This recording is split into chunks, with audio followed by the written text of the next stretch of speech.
My name is Zach Bartz, and my business is Zach Bartz. I'm a painter. So I started painting about 5 years ago, and I had never really given myself the permission to paint. I was, and still am a performer. That's what I went to Columbia for. And so I was living at this art house, just a bunch of different artists, and we had a bunch of big collaborative pieces all over the walls that you were encouraged to walk up and draw on. And I would wait till no one was around, and then I would either go draw, or I would actually go, I would not recommend this, but I would staple art up on the wall. It would not be signed. It would just say, there, it's up. I can't take it down. Nobody can take it down.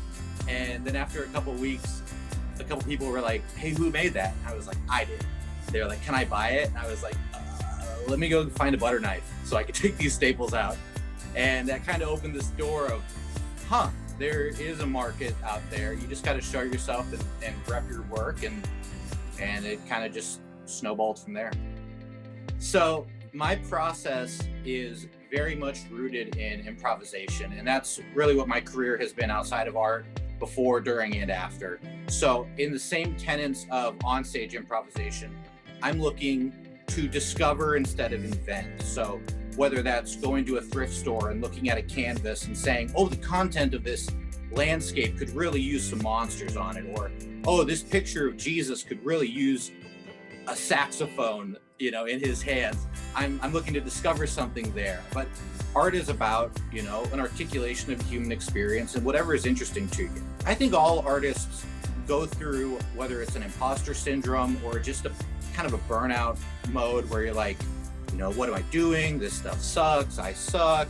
Or the market or the art world is so overwhelming, or you just feel like you don't have a place in it.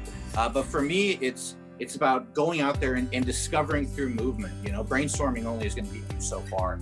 And by getting out and being, consistent and persistent and just outright tenacious, that's for me, the biggest conduit to discovering either what's going to work or finding out what doesn't work, crossing it off the list and trying something else. So my work is important to me because it's proving my brain wrong. For all these years that I said I wasn't able to do it, or that I couldn't do it, or I wasn't skilled enough to do it. Every time that I pick up a brush or a pencil, I can surprise myself and say, hey, what else are you wrong about? What else might you not be giving yourself a chance to do yet?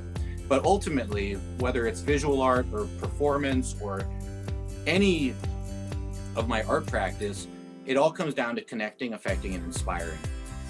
I firmly believe that art it's like a relay race, and we are running our leg, and we pass the baton to the next, the next artist, the next generation, and then they go and they take it, and it continues to just loop around. And so if I can just keep making work and keep being persistent and hopefully inspire anybody, then I did my job.